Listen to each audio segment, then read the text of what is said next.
Let's go to Tanzania now, where opposition party the ACT-Wazalendo says its campaign manager and its parliamentary candidate in semi-autonomous Zanzibar have been abducted by unknown assailants. This comes just days before elections, which are due on the 28th of October. Opposition parties have said in the lead-up to the election that their candidates' campaigns have been disrupted on several occasions, while dozens of parliamentary candidates were disqualified.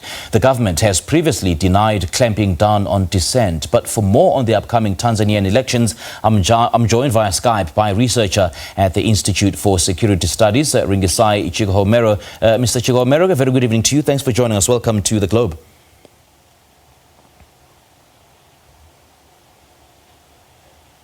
Hi, Mr. Chikohomero. Good evening to you. Welcome.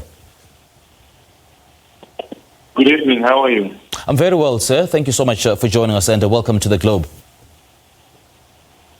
Thank you for having me. Yeah, we're getting reports of alleged abductions. What have you heard with regards to that? I think as you put it, we are having this information flowing in, I think, from early in the day of the alleged abduction of the campaign manager for the opposition in Zanzibar. And as you said now, these are still unconfirmed allegations, but it fits the script from what we have been reading and observing from the whole electoral environment in Tanzania ever since the formal kickoff of the campaign period in August. But even prior to that, the violence against opposition leadership has been prevalent, and it's something that has become commonplace. But who could these allegations be attributed to? Pardon? Who could these allegations of abductions attributed to? So there are two things that happen in an election campaign. There's always one, the reality of things, and one, and then the presentation of propaganda.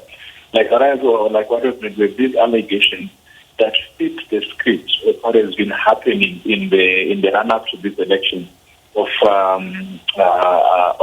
well orchestrated violence against the opposition, and so many other sort of forms of intimidation. Now, what you have is two things. One, probably an attempt to derail the opposition campaign and the momentum that they've been building. If you look in the mainland Tanzania, Tundu Lissu has been building such momentum in his campaigns with such huge numbers in all places that he got his rallies, that there need, if I were to say, from a political election strategy to kind of derail such a momentum and pull it back. But also there is the other side where this could be just a form of such intimidation, where you already put in the people the fear of what would happen if elections were not to go in a certain way that is favorable to the establishment. Yeah, let's talk about the election in greater detail. Has coronavirus in any way affected the election and, the campaigning and the rallies that have been taking place? We know that President Magufuli declared Tanzania virus-free in June, and, the government stopped publicly updating coronavirus data as early as in May. So has coronavirus had anything to do with the campaigning? So it's a very sensitive area, given where Tanzania is at the moment, and the biggest impact this is likely to have is on three things. One, the number of international election observers or even regional election observers who are willing or are prepared to risk their lives to go and do election observation in Tanzania. Two, the number of citizens who are very conscious and aware of the extent of the pandemic and how deadly that this disease is, who are willing to risk their lives and take part in the election, be it in attending rallies, in any attending political formations, but more so in actually going out to vote. It remains to be seen. It's interesting that the president of Tanzania has pushed this narrative that they are now COVID-free, but it remains to be seen, and no one in the region or international community believes that Tanzania is COVID-free. So that is a threat to international observation and especially the integrity of the election. Then on the other hand, Tanzanians themselves were expected to storm the ballot stations and cast their vote. The extent to which this perceived miracle where the coronavirus is no longer in existence in Tanzania is going to have on the turnout, the voter turnout in Tanzania is going to be an interesting observation for analysis. When President John Magufuli took up office, he was branded as a champion of anti-corruption or an anti-corruption crusader. As a matter of fact, when he took up office, he instituted massive belt-tightening reforms that saw, the fortunes of the country in a way, improving for the better. But in recent years, possibly in recent months, he's been seen as one who is, cracking down on dissent and is hailed as a dictator. What could have possibly gone wrong? There are two things that African leaders find themselves at cross-purpose with. One is that there is an understanding that economic progress and economic growth should not be disturbed by the claims of civil liberties and political rights. And that, in some instances, the case of Tanzania would mirror the case of Rwanda, where you are saying the end justifies the means.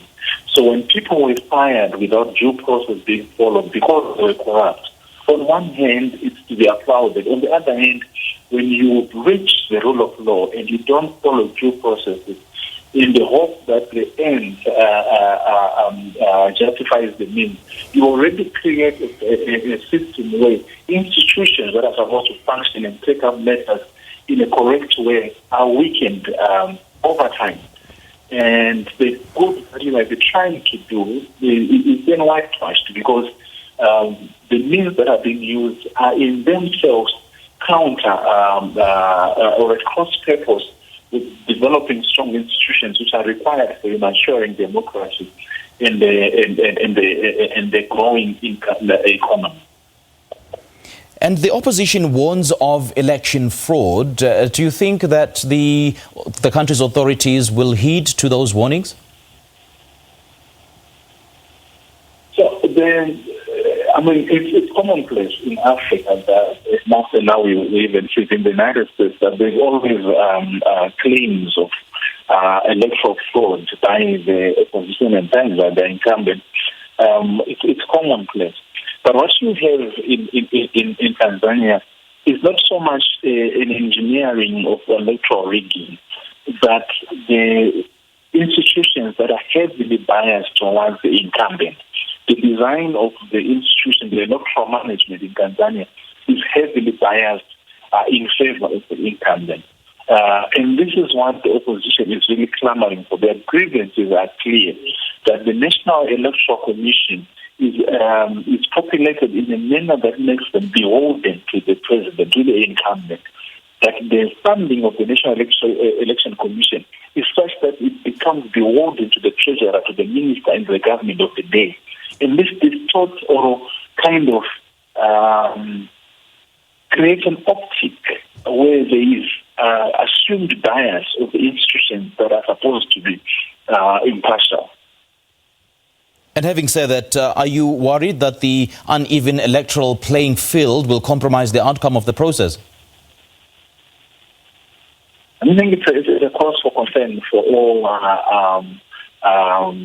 Africans and for all who are interested in the maturing democracy in Africa. It's a cause for concern that we cannot create a clear playing field where citizens, the will of the citizen is reflected in the electoral outcome. All right, Mr. Chikohomero, thank you so much for joining us. We appreciate your time. Thank you for having me. That was researcher at the Institute for Security Studies, Ringisai Chikohomero, joining us live on the line. Let's take a quick break, and the Globe will continue shortly thereafter.